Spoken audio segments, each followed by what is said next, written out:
Alright guys, welcome back to the channel. Thanks for checking the video out. Today we have more PlayStation news, rumors, and leaks to go over and cover here today. So before we dive into these topics, do me a favor. If you end up enjoying the video or finding it informative, make sure you leave it a like. And if you are new here to the channel, please consider hitting that subscribe button as well. The first topic we're talking about is GTA 6 and its expected release date. Reading from PlayStation Lifestyle, they say Microsoft expects GTA 6's release date to be set sometime in 2024. The company made this statement as part of its arguments in favor of the Activision Blizzard deal, which UK's Competition and Markets Authority, or the CMA, released yesterday. It's unlikely that Microsoft is privy to Rockstar Games' release plans, but it's an interesting speculation nonetheless. Microsoft argues that if Sony loses access to Call of Duty, it has plenty of other options when it comes to marketing and investment. One such option is Grand Theft Auto. Sony could easily increase its marketing investment in FIFA, Grand Theft Auto, another shooter franchise like Battlefield or Destiny developed by Bungie, which Sony has recently acquired, or any other popular title to attract further subscribers to PlayStation Plus, Microsoft wrote. The company then went on to list a number of viable options should Activision and Call of Duty become off-limits to Sony. That's where Microsoft shifted its focus to GTA. Quote, the highly anticipated GTA 6 is expected to be released in 2024. Call of Duty does not have any kind of market power that needs to be present for leveraging to be even a remote possibility, as Call of Duty games are not special compared to other popular franchises. So yeah, this was something that came out of Microsoft that a lot of people were paying attention to. They are speculating, and that's what we're going to have to call it. I highly doubt that Microsoft actually knows the release year or window for GTA 6, but they're speculating it's coming in 2024, and I think that's a pretty safe bet. I do think it's a little strange here how Microsoft is kind of making the argument that, you know, Call of Duty games really are not that special. I mean, yes, there are other major franchises available on PlayStation, such as GTA and Destiny and FIFA and stuff like that, but I think we can all agree that Call of Duty is considered up there with every other game just listed, certainly a big annual release. So let me know your thoughts on that.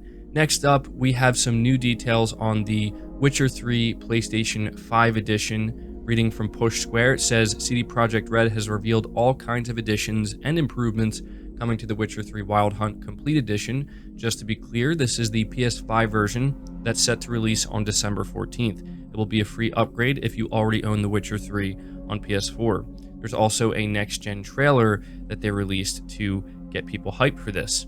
We've noted all of the new stuff that was mentioned during the developer's gameplay livestream, and it's sounding like a rather robust update. So I'm now going to list to you all of the things included.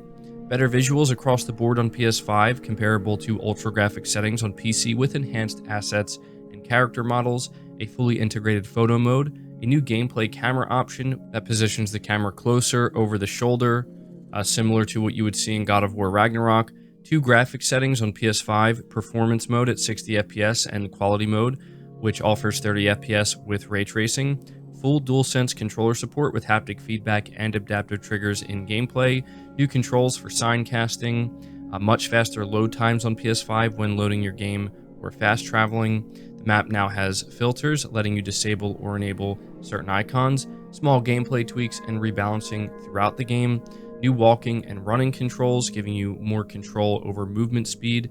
Subtitles can be made larger. You can now pause the game during cutscenes. Simplified Chinese voice acting and localization added. Improved localization for other languages. Hybrid minimap option. A new quest inspired by the Netflix Witcher series. New swords, armor, and items. Alternate outfit for Dandelion. Cross-save and cross-progression across all platforms. So yeah, that was quite a bit I just listed out there, and it really does sound like CD Projekt Red went all out for this Witcher 3 next-gen upgrade. And, you know, I have to say, it does sound very impressive, and I think it's just so cool that they're giving this out for free to anybody who bought the game on PS4. So let me know what you think of this upgrade, the details regarding it, and if you plan to play it. Moving on from that, though, we have an update on the Callisto Protocol. A little bit of controversy surrounding this game. The Callisto Protocol Season Pass is not holding back content from the main game. Reading from PlayStation Lifestyle, contrary to some borderline absurd headlines that we've seen, the Callisto Protocol Season Pass is not holding back content from the main game. A day ago, Reddit users discovered the game's updated Season Pass information on its Steam page, which mentioned 13 new death animations for the game's protagonist as part of the Season Pass's Contagion bundle. This spurred numerous headlines implying that Striking Distance Studios is cutting content from the main game to lock it behind the Season Pass. Not quite. Striking Distance boss Glenn Schofield tweeted what we had mentioned in our article yesterday. The Season Pass introduces new content, and the game itself is complete as it is. Players will get the full experience whether they choose to make an additional purchase or not. The Contagion bundle introduces a new mode, and with the new mode, the developer plans to add new death animations. All of this content has yet to be produced, and this is exactly what his tweet said. To be clear, we're not holding anything back from the main game for the Season Pass. We haven't even started work on this content yet. It's all new stuff that we'll be working on for the new year. Fans have asked for even more deaths, so we're making it a priority next year. Now, me personally, I am extremely excited for the Callisto Protocol. I think it's unfortunate that so many people are so quick to be this cynical and assume the worst. It really should have been understood from the start that this is obviously not content that's being ripped out of the game. I don't think there's anything wrong with them wanting to do a Season Pass. To me, it's just clear that they want to have DLC, for post-launch, and they're going to be working on that, and I think that's cool. And, people are making a really big deal out of these death animations. I think people maybe need to realize that this is not really anything new. When a game gets a DLC, a story DLC, you usually get new areas with new enemies, and therefore you sometimes can also get new death animations. I think it's just the fact that they're kind of marketing it that seems a little bit strange, because most games don't usually use the different death animations as a marketing tool for the game, but for the Callisto Protocol, they're obviously going above and beyond. It's kind of maybe similar to what you would see with fatalities in Mortal Kombat or something like that. So I think people just need to kind of cool it a little bit. It's pretty clear that a lot has gone into the Callisto Protocol. I think the game looks great. I'm hoping it does well, and I'm confident in the game. And when I pick it up and play it, I'm certainly under the assumption that by the time I finish the game, it's going to feel like a content complete game, and I'm going to feel, hopefully, completely satisfied with it. So, yeah, again, I'm glad that Glenn Schofield kind of, cleared that up. I think it's totally understandable if people are like, look, I don't want a Season Pass, I just want the game. That's fine. And that's, I'm assuming that's what most people are going to do. They're just going to buy the game and play it. Some people are going to get the Season Pass and get, a little bit extra content in 2023. Nothing wrong with that. Moving on to the next topic, though, a Riot Games job listing suggests that Valorant is coming to PS5. Reading from PlayStation Universe, a job listing for Riot Games is the latest hint that a console version of the popular esports title Valorant could be coming to PS5. This is now the second time we've seen such a tease, with a job listing back in March also seemingly pointing to a console version of the shooter in development. The listing is for a senior game designer and a game design manager, with both being specified as positions for console development. Of course, there's no official word from Riot as to the existence of a Valorant console version, but the job listing now and back in March seemed to suggest the studio is at the very least looking into it. The listings posted also go on to mention other platforms such as iOS and Android, which also points to a mobile version of Valorant in the works. So I, wanted to just let you guys know that this is now the second time that, there's seemingly a clear hint of Valorant getting an eventual PlayStation 5 port. I'm not really too familiar with Valorant, and I don't know how many of you are, but if you are, let me know if this is something that you hope to see.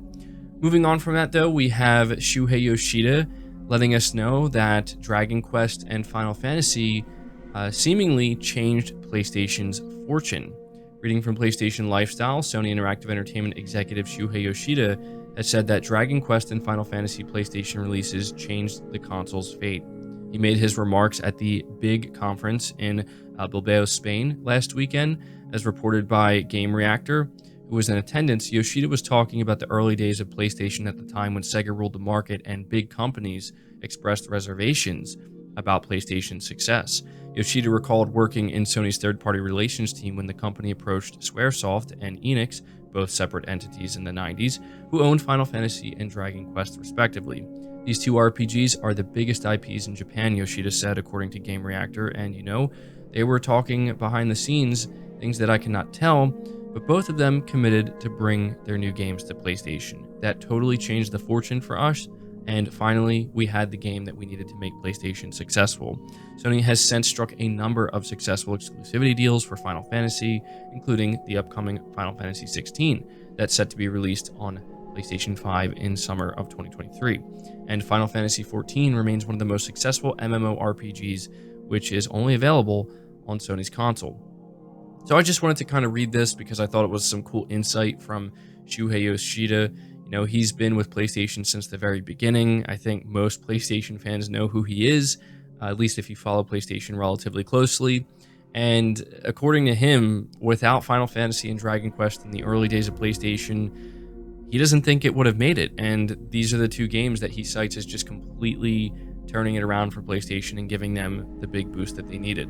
So very cool there. Moving on from that though, we're talking about the final topic, which talks about God of War and how apparently nearly 25% of players beat the game within 2 weeks after launch. From PlayStation Universe, according to trophy data on God of War Ragnarok, nearly 25% of players of Sony Santa Monica's latest God-slaying adventure have finished the game 2 weeks after launch. To be precise, 24.8% of players have been confirmed to have finished the God of War Ragnarok main campaign, which is pretty impressive considering it's only 2 weeks old. Not only that, but Kratos' latest adventure isn't exactly a short game, so it's good to see a good chunk of people having seen it through to the end so early on.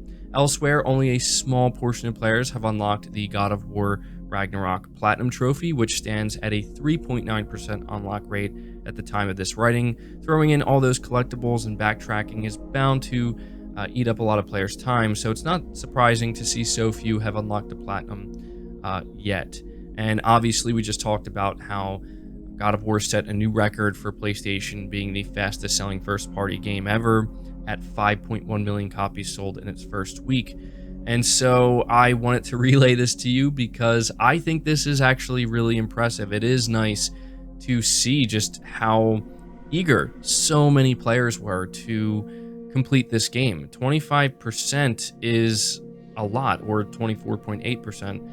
Exactly, and it is true that Ragnarok is not a short game at all, but I think that a lot of people probably did the same thing I did, where they went in and they started playing and they probably had no intention of kind of like, I don't want to say rushing through it, because I don't think anybody rushed through it, but I think most people expected that they're going to pace themselves and maybe it'll take a couple weeks or so, maybe like a month or so to beat, and before you know it, you're just you're trying to play the game every chance you get, and you really just can't wait to see how it all finishes up. That's what happened to me, and I'm assuming that happened to quite a few other people as well. And so we'll see if that platinum number ends up increasing. Let me know in the comments if you got the platinum for God of War Ragnarok. Me personally, I'm still working on it myself, so hopefully I'll be able to contribute to that. But that's going to do it for the video, guys. That's all I have for you today. I hope you did enjoy it. I hope you did find it informative. Again, if you did, leave it a like, subscribe if you're new, hit the bell notification icon, and feel free to share the video out